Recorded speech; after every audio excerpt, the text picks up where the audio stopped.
Pre, sa tingin mo, nahanap kaya tayo ni Tanggol ngayon dahil dinukot natin ang kanyang anak.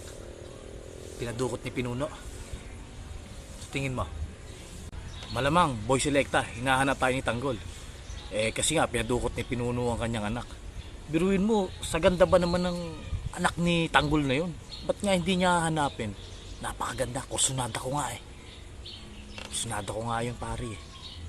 Paano kaya ang gagawin natin kung sakaling dumating si Tanggol dito?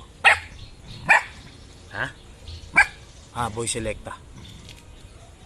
Totoo pala ang kasabihan na mentras ang alak ay niluluma ng panahon, lalong sumasarap.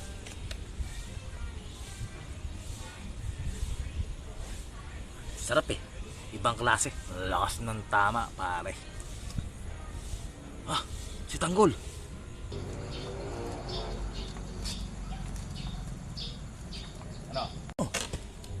Bakit yung Tanggol nandito? Iba kayo yung mga tauhan ni Pinuno.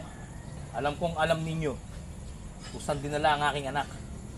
Ako, lumapit sa inyo para kausapin kayo ng matino nang walang masaktan. Kaya sabihin nyo na sa akin kung saan nandoon ang aking Monica Iha. Kung ayaw ninyong magkasakitan tayo dito.